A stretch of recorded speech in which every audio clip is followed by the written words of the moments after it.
आज हम पढ़ेंगे क्लास 6 की एनसीईआरटी चैप्टर 2 और आखिर खाद्य संग्रह से भोजन उत्पादन तक from hunting gathering to growing food.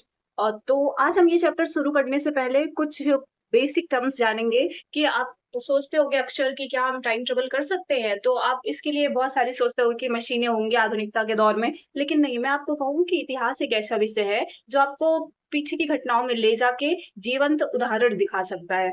तो ये कैसे आप टाइम ट्रेवल कर सकते हो, इसके लिए आपको क्या करना है, अपने आप को उस जगह पे रख के सोचना है, क्योंकि इतिहास बहुत बढ़िया विषय है और जब आप इस चैप्टर को पढ़ोगे तो इसमें भी कुछ ऐसी ही कहानियां हैं। ठीक है, तो इसको शुरू करने से पहले हम चलते हैं तुषार के बारे में जानने। ठीक है, तुषार कौन है? तुषार आपके जैसा एक विद्यार्थी है, बच्चा है, जो जिसको बहुत उत्सुकता है जानने के लिए। ठीक है, तो देखो, तुषार अपने एक रिश्तेदार की शादी में दिल्ली से चेन्नई जा रहा था। रेल में उसे खिड़की वाली सीट मिल गई, जहां से वह बाहर का नजारा देखने में मग्न हो गया। तेज दौड़ती गाड़ियों से उसने देखा कि पेड़ पौधे, घर, खेत खलियान बड़ी तेजी से पीछे छूटते जा रहे हैं। तभी उसके चाचा ने उसके कंधे पर हाथ रखकर कहा, पता है, लोगों ने मात्र 150 साल पहले रेल यात्रा करना शुरू की थी। तो फिर बस बस के बारे में क्या है? बस तो इससे कुछ दशक बाद आई। फिर तुषार सोचने लगा कि जब लोगों के पास आने जाने के लिए तेज रफ्तार वाली सवारियां नहीं थी, तो क्या वो यात्राएं नहीं करते थे? क्या वे अपनी सारी जिंदगी एक ही जगह पर रह के बिता दिया करते थे? तो इसका जवाब है नहीं, ऐसी बात नहीं है। तो आपके मन में भी ये प्रश्न उठता होगा कि जब प्राचीन समय की बात करें तो उस समय लोग कैसे रहते थे, क्या खाते थे, उनका जीवन कैसे था। तो यही जानने के लिए आज हम चलेंगे समय में पीछे और अपने आप को उस जगह पे रखेंगे और देखते हैं उस समय के लोगों का जीवन कैसे था। ठीक है, तो आओ चैप्टर को शुरू करते हैं।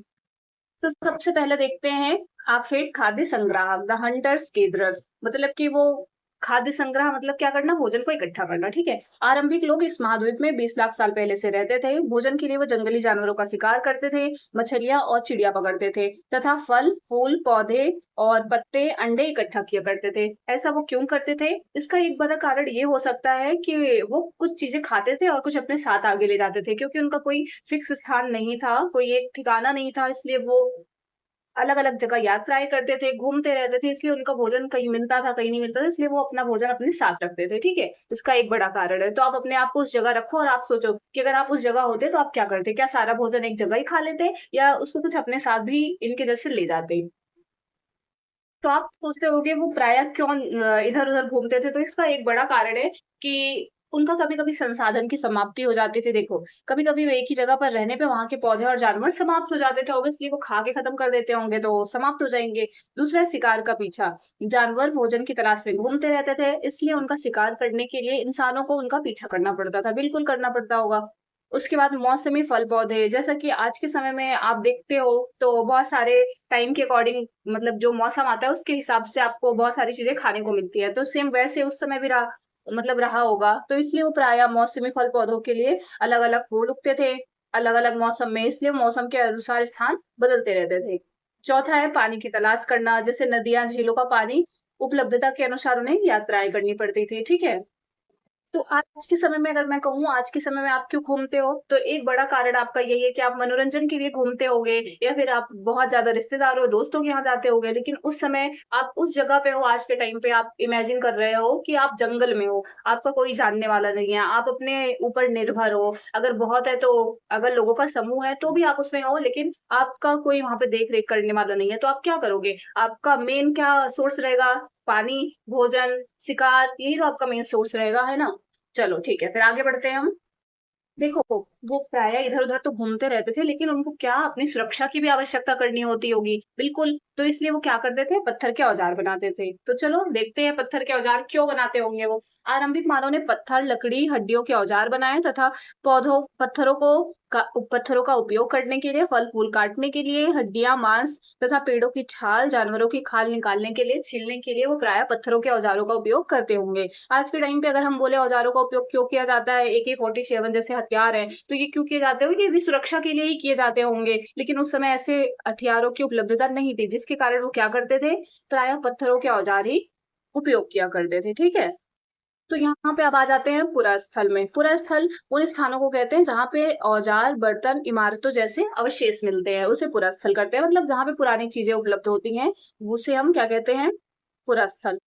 तो यहाँ पे अब कालक्रम है। कालक्रम में क्या है, पहला है पूरा पाषाण काल, तो 20 लाख साल पहले से 12,000 साल पहले तक, ठीक है। तो यहाँ देखो भीमबेटका, हुसंगी, कुंडल गुफाएं, और उसके बाद क्या हुआ, आग की खोज हुई, ठीक है। फिर नेक्स्ट है हमारा पैलियोलिथिक हो गया। अब मेसोलिथिक, मेसोलिथिक में क्या है, मध्य पाषाण काल में 12,000 से 10,000 साल पहले तक छोटे पत्थरों के औजार, माइक्रोलिथ, माइक्रोलिथ मतलब छोटे सूक्ष्म। और उसके बाद क्या हुआ, पर्यावरण में बदलाव आए, घास के मैदान बने, ठीक है। सो नेक्स्ट है हमारा नियोलिथिक, नवपाषाण काल, 10,000 साल पहले से, ठीक है। तो देखो खेती और पशुपालन की शुरुआत हुई, स्थायी जीवन का भी शुरुआत हुआ। तो आगे बढ़ते हैं हम।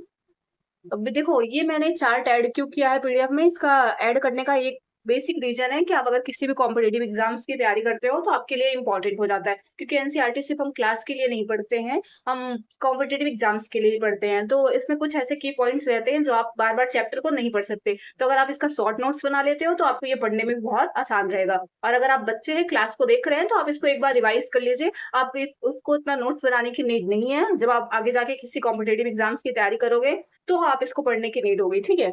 तो चलो आगे बढ़ते हैं फिर हम।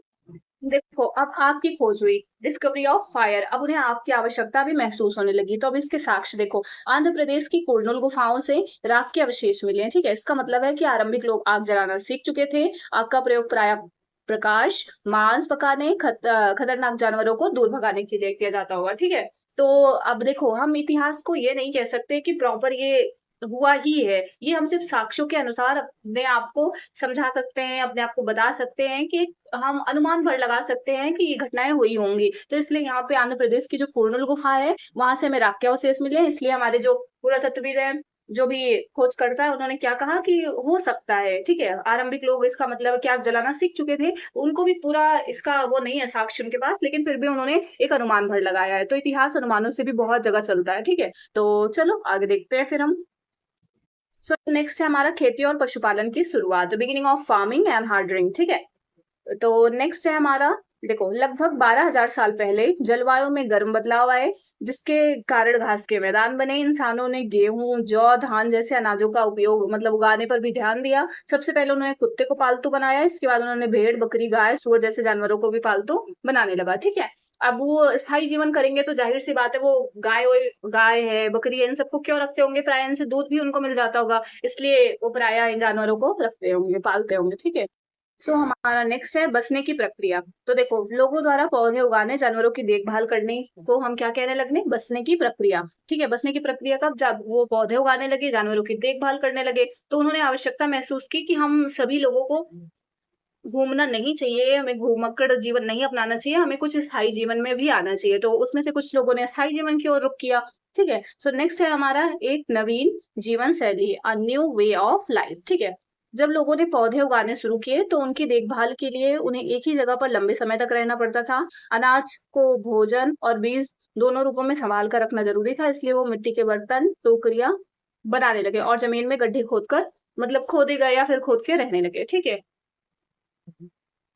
अब देखो स्थायी जीवन की ओर, ठीक है। मेहरगढ़ वर्तमान पाकिस्तान में है, और यहाँ सबसे पहले गेहूं और जौ उगाने तथा भेड़ बकरी को पालने के साक्ष्य मिले हैं। यहाँ चौकोर और आयताकार घरों के अवशेष मिले हैं। कब्रों में मृतकों के साथ बकरी जैसी चीजें रखी जाती थी, मतलब परलोक की अवधारणा, मतलब कि ये इसके बाद भी एक जीवन रहता होगा, इसके बारे में वो उनकी अवधारणा मान्यता थी, जिसके लिए वो क्या करते थे, उनकी प्रिय वस्तुओं को रखते थे। अब प्राय उस समय धातुएं तो नहीं थी, उनके पास जानवर ही हुआ करते थे, इसलिए वो प्राय क्या करते थे, जानवरों को ही रखते थे, जो उनका प्रिय जानवर होता था, ठीक है।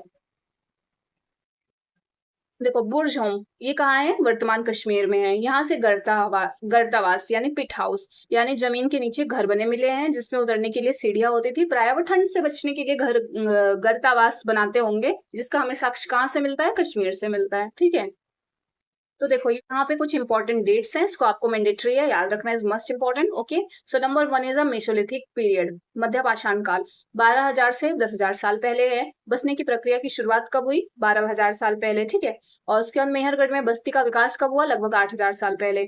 तो ये था हमारा आज चैप्टर समरी था, क्लास 6 की एनसीईआरटी चैप्टर 2 का समरी है। और आपको इसके अलावा और कुछ पढ़ने की नीड नहीं है। अगर आपको इसका पीडीएफ चाहिए तो आप कमेंट्स कर सकते हो, हम आपको इसका पीडीएफ फ्री में अवेलेबल करवा देंगे, सो दैट आप इसको इजिली पढ़ पाओ। और इसका नेक्स्ट क्वेश्चन आंसर का भी सेशन आएगा, जहाँ पे आप इससे रिलेटेड क्वेश्चन आंसर भी कर पाओगे। और अगर आप किसी भी कॉम्पिटेटिव एग्जाम्स की तैयारी कर रहे हो और आप मेंस लिखते हो तो मेंस के लिए भी क्वेश्चन आपको अवेलेबल हो जाएंगे टेलीग्राम पे, तो आप हमें एक बार मैसेज कर सकते हो, कमेंट कर सकते हो, सो दैट हम आपको वहाँ ऐड कर देंगे, ठीक है। और ये पूरा चैप्टर जो था ये पूरा समरी था, जिसमें आपको एक्स्ट्रा कुछ और बुक पढ़ने की नीड नहीं है। अगर आप इसका नोट्स बनाते हो तो इनफ है ये, क्योंकि मैंने इसका पूरा समरी ऐड किया हुआ है। जो कुछ नहीं था इसमें वो मैंने आपको आगे, जैसे तुषार की रेल यात्रा, ये सब चीजें आपको यहाँ पे इंक्लूड कर दी है।